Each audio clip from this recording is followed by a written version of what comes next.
Welcome to Bobby Owsinski's Inner Circle. I'm Bobby Owsinski, and this is a show all about music, music production, and the music business. My guest today is producer Rob Schnapf. But first, let's talk about Adele and how she broke a couple of records this week. Adele sold 3 million albums this week, which is the most of any artist ever since they've been keeping track of this. Not only that, in the UK, she also broke the record there, too, with 800,000 sold. This is a pretty big deal from the standpoint that everybody said that, first of all, albums were over. No one would ever buy as many albums again. Sales were over, and in fact, what we're going to have is streaming forever. And that may in fact be true, but there's still some people out there that prefer to buy, and we're seeing it right now. Now, if you look at Adele's last album, which was called 21, she sold 31 million copies worldwide. People had said that we'd never see another 10 million sale ever again. And here she blew right past that. And it's entirely possible she'll blow by it again, this time with her album 25. But when you look at things, it's not quite as black and white as it might seem. First of all, 54% of the people that bought Adele's albums bought the digital version, in other words, the download version, and the rest bought the CD. If you might think that the CD is coming back, well, for now it might, but the fact of the matter is this is a dying format that sooner or later is destined to go away. Why do I say that? Well, first of all, it's hard to find players anymore. So if you look at the brand new cars that are coming out, you don't find CD players in them. If you look at computers, you haven't seen a disk drive in quite a while. So these are items that are not everyday items anymore. And as a result, you're going to see CDs really bought and sold more as memorabilia than anything else. All that being said, Adele missed a big opportunity because her album was not released to the on-demand streaming services. It's available on Pandora. It's available on YouTube. So you can get it on various streaming services, but you can't get it on Spotify or Apple Music or any of the on-demand streaming services. And this is an opportunity lost. The reason why, if she would have released it just on streaming, it actually would have driven her fans, the ones that haven't signed up for any of the online streaming services, it would have driven her fans to do so. And that would have been better for everybody in the music business, to really speed that along. Instead, what we found is the dash for cash in order to squeeze the last dollars, the last big piece of profit out of any kind of physical sales. And that's a shame because really this could have been a turning point for streaming. And in fact, it's just a little bit more of the same old thing. If you have any questions or comments, send them to questions@BobbyOInnerCircle.com. Don't forget about my new coaching program. It's 101 Mixing Tricks, big studio tricks for the small studio. You can go to 101mixingtricks.com to learn more. The next thing I want to talk about is something called Li-Fi, Li-Fi, and that's short for Light-Enabled Wi-Fi. Yes, what this is really fast Wi-Fi done via light. This uses a technology called VLC, Visible Light Communications, which has actually been used for quite a while because most of the data that goes around the world goes over fiber optic cables, which is basically transmitting light. We're doing the same thing here, only on an advanced sort of Wi-Fi, now called Li-Fi. And just to show you how fast this could be and what an advancement it could be, when this was demonstrated by one of the people who came up with it, they had one single LED and one photodiode. Just with those two small components, he was able to get a 50 meg bandwidth, enough to stream movies, no problem. In fact, people think that it's possible that the bandwidth can go as high as 224 gigs, which is amazing. And they're thinking, for instance, that 1 gig bandwidth is nothing in comparison to what's theoretically possible.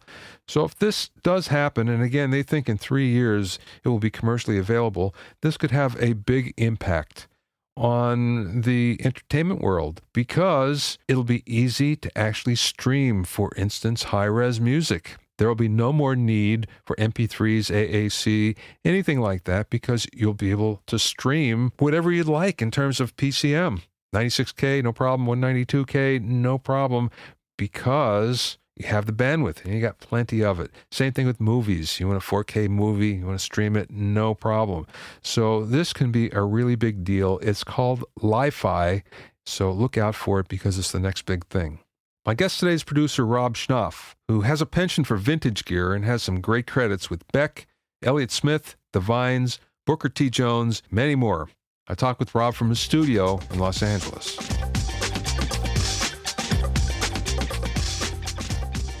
Tell me how you get into producing. How did you go to your first producing job? How did it happen? Well, I'd always been in bands, and it was something I've always wanted to do. Like, I don't know, I started being interested in records, like how they were put together, probably like I was 13. And so, I used to listen to them. But it was a big mystery. I didn't understand it at all. But anyway, I got a job in a studio in DC, and I used to drag my band in there. And it was, I think it was like good timing because we were a young band and we're also learning how to write songs. And while I'm learning how to record, and the two kind of came together, and it was like in the studio, everybody, we'd have the song, and you'd have the intro, the riff, the verse, the pre-chorus, the chorus, the bridge, the solo. There was like every little Dakota, the retard, the breakdown. It was like you were just experimenting with all the little different songwriting things, and you'd be left with the song and working on it and be like, man, this is boring. So I would just start to edit out parts or shorten sections and just to keep the energy going. And that's kind of how I and through that discovery it was like, oh yeah, okay. Learned about song arranging through the razor blade. Yeah, I know what you mean. I kind of started the same way. Yeah. Yeah, because when you're in the band, you don't always have the perspective because you're playing. Yeah. So it's like hearing it back. It's like, oh, okay, yeah, that is boring. Why do we need 32 bars of that? Yeah. So, are you from the DC area? I grew up in New Jersey, originally from the Bronx. Oh, where in New Jersey? Town called Matawan. Oh, I know Matawan. Sure. Yeah. Where are you from? Well, I'm from Pennsylvania, but I lived at the Jersey Shore for a while, and I played all over North and South Jersey for a number of years. So I know the area really well. Where in Jersey did you live? I lived all the beach towns: Asbury Park, Belmar, Point Pleasant, Manasquan, which I still love. Yeah, all those. Wow. Oh, that's cool. Yeah, and I think Manasquan and Long Beach were my and LBI were my two favorites. Yeah, and there are always so many great places that you could play at there as well, which, it's not quite the same anymore, but at one point in time, man, there's lots of cool places in the summer and the winter too. So when were you there? It was late 70s I was there, and then I circled back around before I moved to California. Well, I guess it was late 70s, really. Wow, the heyday. Yeah, it really was. It was great. As a matter of fact, my band used to play at the Stone Pony, and Springsteen would come in and jam with us, as well as the East Streeters and Southside and, his band. What was your band? It's called The Other Side. Do you remember Bystander? I do, yes. Is that you? No. It's just I remember that band. They were, I think, from Freehold or something. So They were like the town over. Yeah. That was like a... Yeah. Small world, huh? Well, That's cool. Crazy. How did you make it out to California? I was in a band, and we did all we could do in DC, and it was time to go someplace, and just ended up out here. And then I thought I was going to do that, and then I got pulled back into the studio somehow. I think we broke up, and then I didn't know what else to do. So I got a job at the record plant. Oh, well, a good place to get a gig at. Yeah, it was interesting. I mean, as a runner or a janitor, as they like to call it. When was that? And When was that? that was like 87. Uh-huh. That's the heyday of metal. Yeah, which I was not into.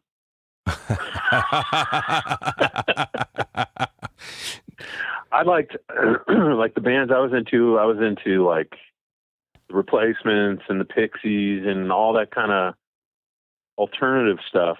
And while it had been bubbling under in the 80s, yeah, it was kind of so 87 was the peak of the 88 peak of the hair metal. And then you had Guns N' Roses come out, which was sort of the first call to arms to get back to the first correction. Yeah. And then Nirvana, and that was it, done, over. Yeah, right. Like that too. It was just like, that's over. Yeah. Well, it's interesting. There's been a lot of stuff like that in the music and the audio business. The one thing, just getting the gear for a second, remember 3324s and 3348s? Oh my God. The multi-track Sony digital machines. And it was like every studio had to have one. And then just that fast, it was over. Like in 6 months, they were dead. I saw a 3348 selling for $1,200. That's amazing. That was what, $250,000? Yeah, right. And it was state of the art for half a second. Yeah, crazy. Well, let's take a left turn here for a second. I want to talk more to you about your producing career, but I was looking at your website, and boy, you have a lot of really neat vintage gear. And I spotted that MCI 428. And I grew up on a 416, so I know those really well. And but yours is really hot rodded. Yeah, super, super, kind of from the front to the back. I mean, there were some things that are really archaic about it that just didn't make sense anymore. Like, I didn't even understand, like, what would you do? Yeah, right. How would you? And I grew up on tape, and I still didn't understand, like, their concept. But, it was the first inline console, so I think it was new to everybody, and some of those ideas were bad. But there was things about the console, like the transformers sound great. Yeah. Absolutely. They're just magical. But there were funny things like fader driving into the EQ instead of, there was just some archaic stuff in there. John Musgrave basically redesigned, or I don't know, it's a giant science project. 8 amplifiers got added. The monitor can dump into the stereo bus, so it's a 28, but it's really 56. Yeah. Because the way it used to be was the line amp would either be on the fader or the monitor. Right. That was it. You couldn't have both because there was only one. Rechipped, kind of re-architectured the power supply and the power distribution and the grounding. It's amazing. The low end goes down to 0. and then the quad bus, I always wanted, when you had like, back in the day, we had an API DiMidio and it had a quad bus. Yeah. And this is when dealing with tape, that DiMidio was super slow. So I'd always wanted to take the quad bus and break it into 2 stereo buses that, to make one transformerless and have one with the transformers, and you could adjust the speed accordingly. Yeah. But this was a variation on that theme. And so this quad bus got broken into vintage Neve is one stereo bus, and the other one is is like Sunset Sound, Jensen 990s hi-fi. Wow. The interesting thing was, so in theory, I was like, that way, you put the drums and the bass on the Neve and the pretty stuff on or whatever, you have these 2 different colors. But John Musgrave made this little series parallel switch, and I was doing this Booker T record, and I was just making rough mixes and experimenting, just trying to figure out this is when it first finally came together. I was trying to figure out what the groove would be on the board, and I discovered this magical little thing, which was you assign the mix to both stereo buses, and then you take the hi-fi bus and you drive it into the Neve, and it saturates it and it makes it open up. Wow. And it does like this transformer saturation, so it's like a form of compression, but it's cooler than, I mean, it's, not artifacty like bus compression. Mm-hmm. And, you drive the Neves, and that's what opens them up. So you don't get the, that Neve, some people say, warmth. Yeah. It's just this magical thing. I had no idea that it was going to end up with that, but it's been a secret weapon. Yeah, it sounds very cool. I was looking at your equipment list, and it's very cool, and it's very eclectic. And it makes me want to ask you, when you buy a piece of gear, are you buying it for need, or are you buying it because it's collectible or it's cool, or you sort of find it? Oh, I don't care about it. It's all function for me. Uh-huh. I mean, from guitars and amps to everything, it's just function. Or, it's like inspiration. It's not collecting at all. If something's too expensive, it just doesn't make sense to me. Mm-hmm. Like, I'd love a Fairchild, but it's not that good to me. Yeah. It's, I don't know. It just doesn't make sense. It's not practical. And especially in this day and age, you have to kind of be measured with your reality. You can't just throwing away money at gear for no good reason. Well, especially with the budgets that. Yeah, that's what I mean. Like, it doesn't make sense. I'd never pay that off. Yeah.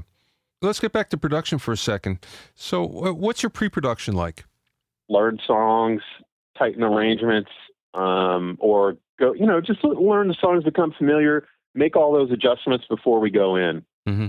Fiddle around, maybe this needs an extra chord here or there. Maybe this is cool to do all that stuff so that when we're in the studio, we're recording, we're not pre-producing. And how long does it take you generally? Do you do a record fast, or are you meticulous about it?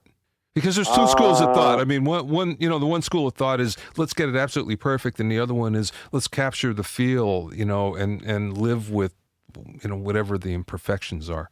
I try to do what the music wants, so I'll do both. Uh-huh. But there's, sometimes there's music that, or an artist or a band that it makes sense to, like, they're ready to go and they got a thing and you want to capture it and go. Yeah. Then there's other times where, I don't know, it just seems like you need to send out the probe and take some time.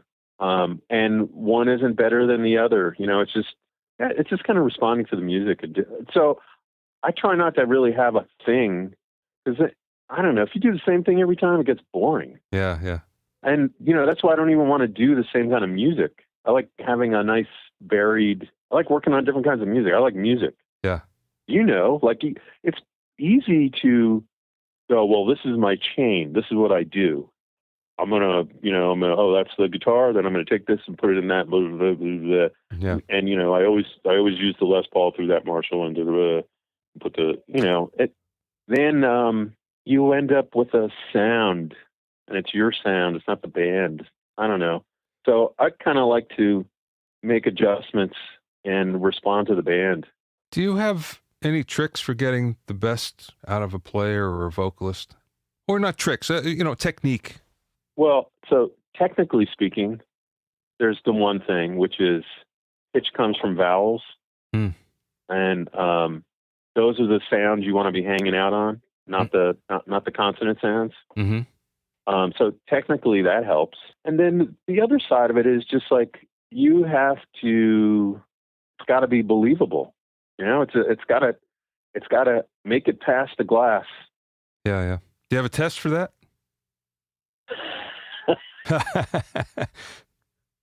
Well, I don't know. It's just something you go for, Mm-hmm. It's like, when you believe it or you don't. Yeah. Or, well, and not even believe, maybe that's not the right word, but, it's, feels like something happened, because isn't that the record is you're just collecting moments. Yeah. And then you're putting them all together. So that's a good way to think about it. Yeah. So I don't know, try to keep that in mind. When you're tracking, do you like having the whole band, or Again, would you rather build? it really depends on the band. Like, if there's two guitar players and a keyboard player, and they've never ever listened to one another before till they're in the studio, no. Which, a lot of times at young bands, everybody's got their part, but it's based on, them. It's not based on the song. Yeah. So I like to record with the barest, like the most, just with the backbone that is required to get us to get the feeling. And if that requires everybody, then that's what I want to do. Mm-hmm. But if it doesn't require everybody, then that's what I want to do. Yeah. Yeah, no, that makes sense. That's a perfect way to do it, really. How do you do it? Again, it depends. Yeah. And I've done it a lot of different ways. Recently, I've gone, with one particular project, I've gone to just doing guitar and a vocal and the drums just to get the drums. And it's only because the most solid that way, Yeah. Like, so it just depends, right? And some people have a methodology and they plan everything out and that's how they do it. And that's what works for them. And I like just make sure we got the framework together. And then I like inspiration and the song I really like that. It makes it exciting. Yeah. Well, that's so cool when you're in the studio, though, and there's that exciting moment where everybody goes, wow, and you get that chill. Because it doesn't happen that often, and you got to capture it when it does happen. Exactly. And that's the thing, sort of like, if you're too preconceived, just my theory, but or anyway, this is my theory for me anyway. If you're too preconceived, then you're not always what's the way? Like maybe you're chasing what it is, and you're not open to what it is. Good way to put it. So it's just, I'd like to just keep the antenna out. Now, let's go back to when you work with Beck for a second. The rumor is that you saw him in a club just playing by himself, and something caught your ear. Is that the way that worked? So there's two.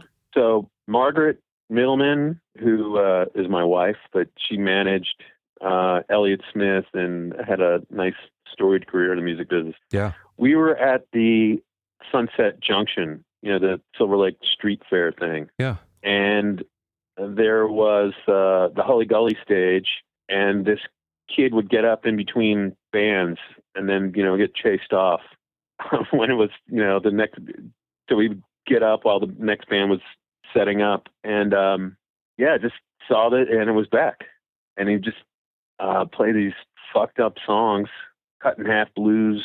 I can't even remember them, but and the guitars kind of had a tune, but it was all, the words were really sort of, I don't know. It reminded me of his words were like an R. Crumb drawing. You'd always see the power lines in the background. It was just like had the Urban Decay all over it. And Margaret gave him her card. He didn't even know what to do with it. And then about a month later, Tom Rothrock, my old partner, saw him do the same thing at Jabberjaw, just get up in between bands. And then we just made this connection. And it was like, oh, yeah. And that's kind of what happened. Yeah. And with Elliott Smith, you had a long career with him. Was that connection through your wife then? Well, let's see. So Slim Moon, who ran Kill Rock Stars, said, you got to check out this guy. And again, it was at Jabberjaw. But it was like he was playing, it was like this spoken word, sort of like this punk rock spoken word tour, and he was playing on it. It was like this weird thing. It was there wasn't much music. Mm-hmm. And so Margaret and I went down there to see him, and I didn't know. I'd heard of Heat Miser, but I didn't know anything about his music. Mm-hmm.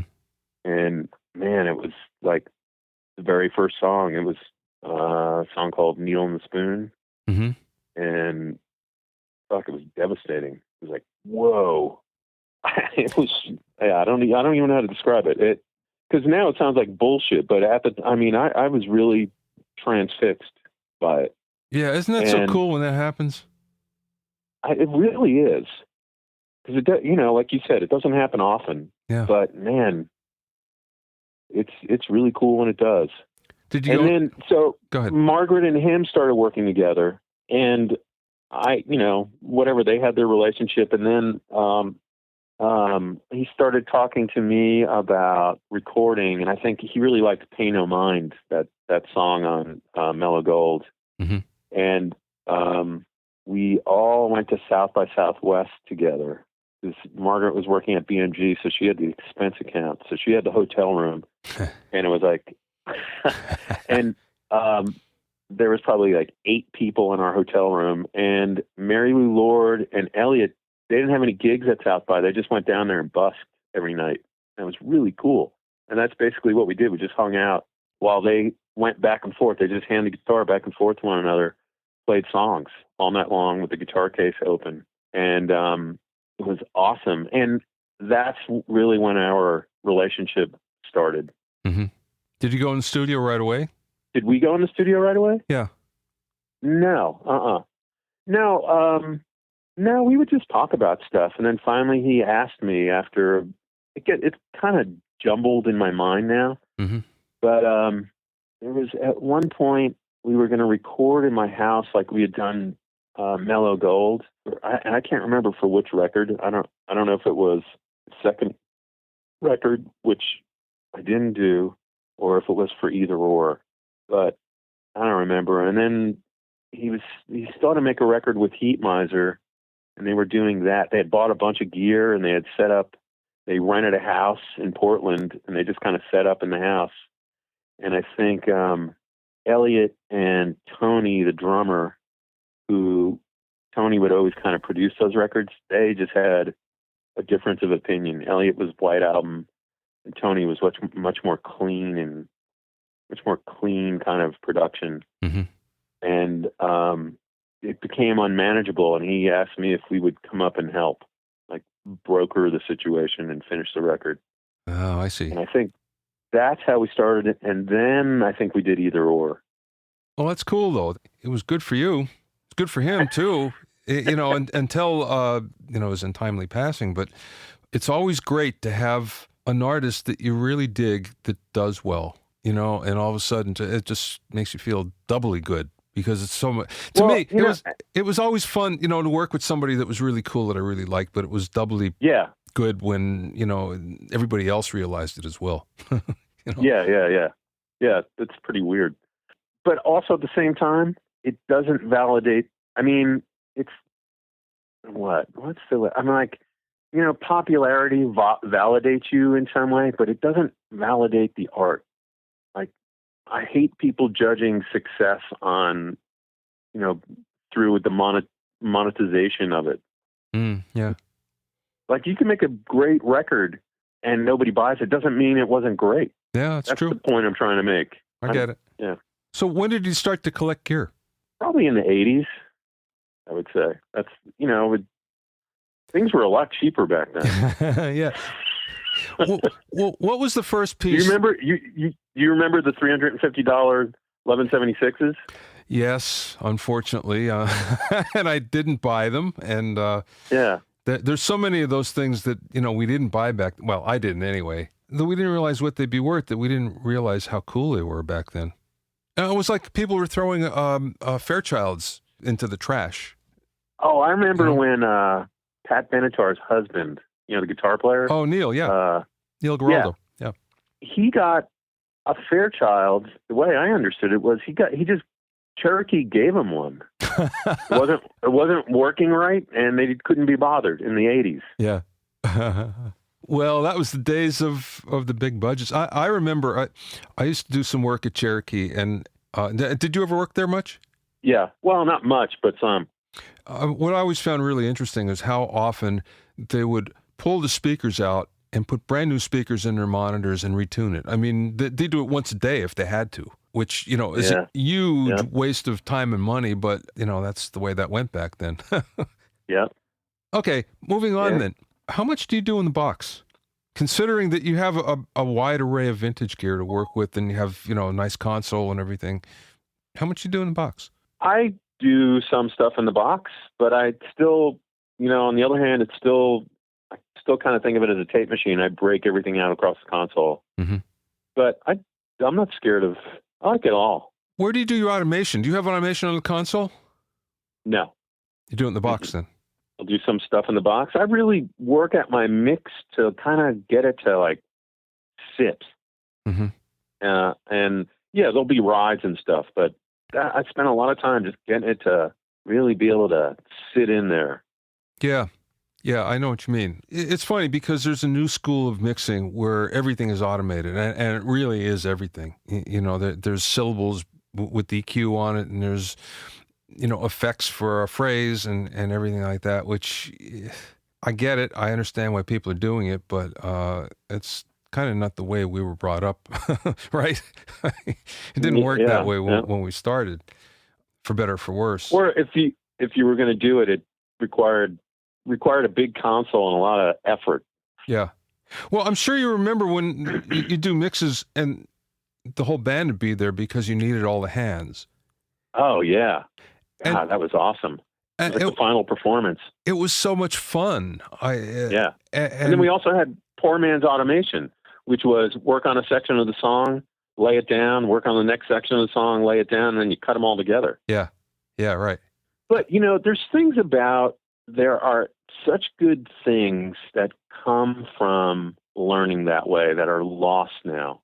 And learning that way, meaning, you know, 24-track recording. And I say this sort of incredulously, the limitations of 24-track recording. Yeah.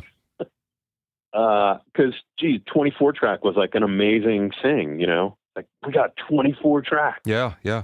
But it forces you to make decisions and commit. Yeah. And so you're making sounds and you're committing to these sounds. And again, you're collecting performances and you're collecting sounds and you're reacting to these things, and you're reacting and then having another moment and committing another sound to this thing that you're reacting to, and you're fitting them all together. So by the end of the recording time, you have sounds and performances that go together.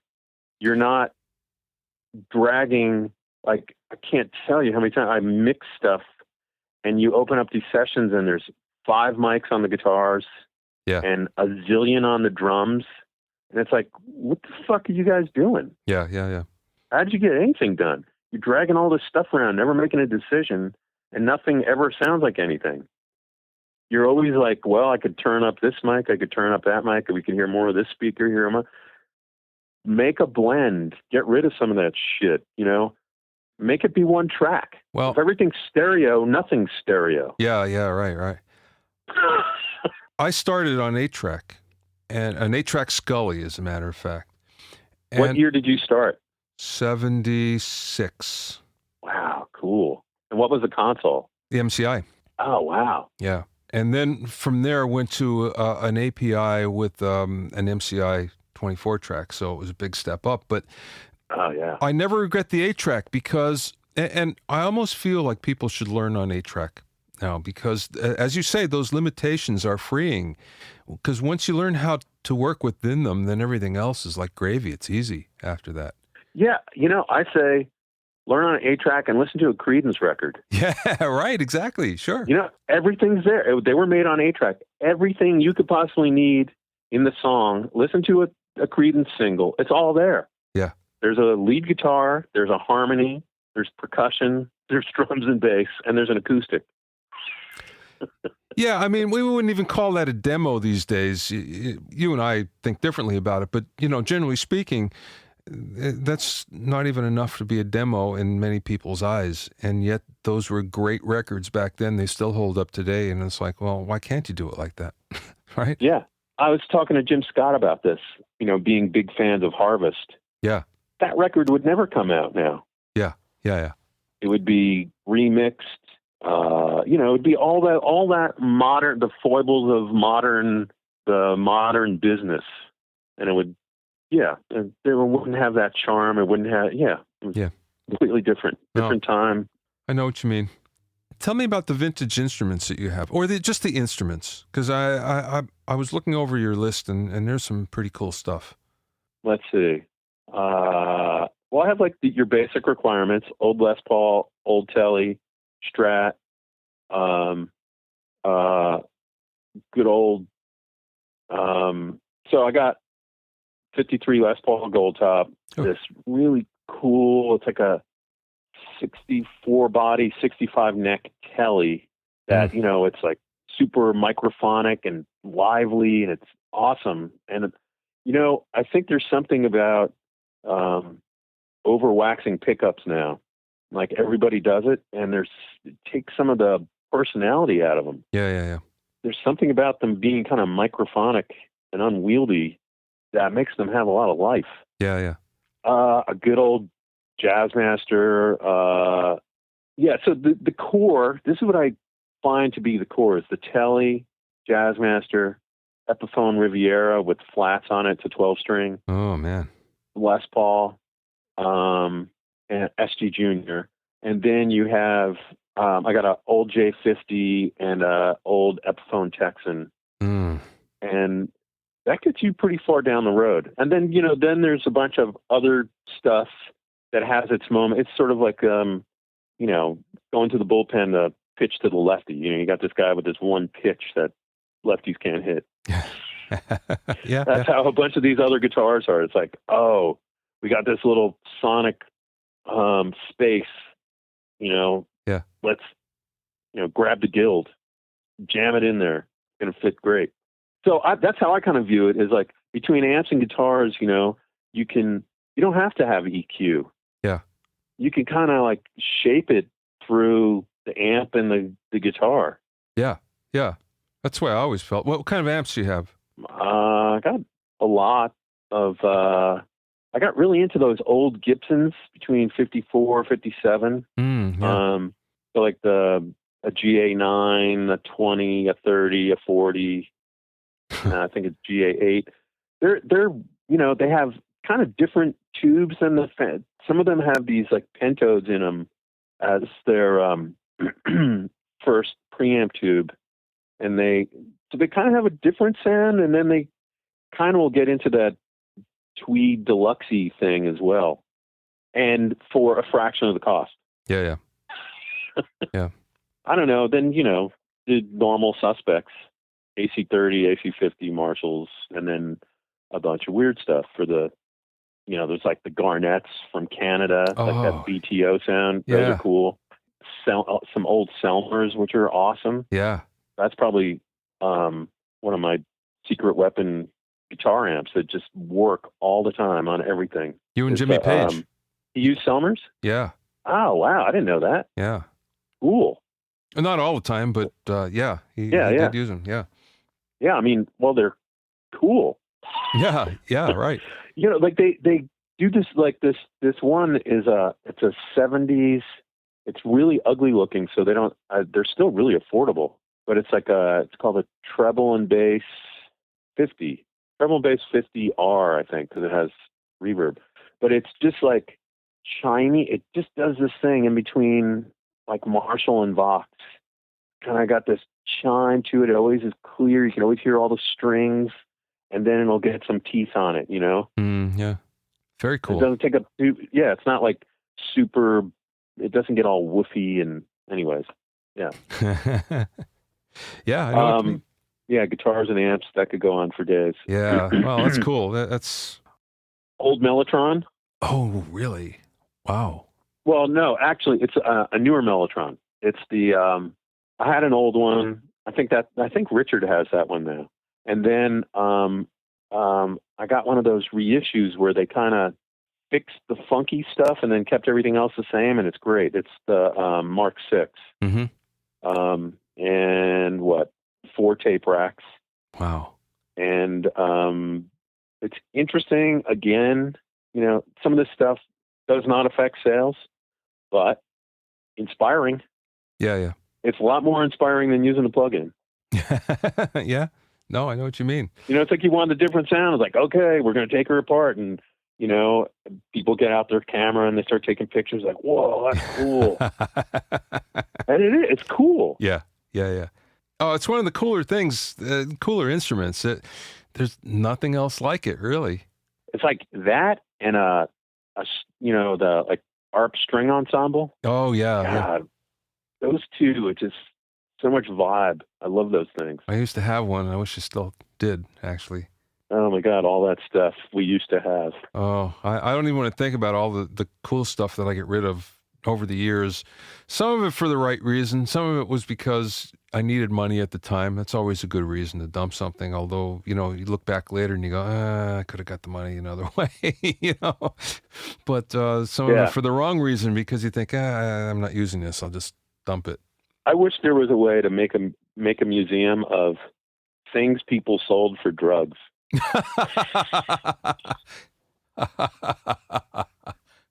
Oh, that would be classic.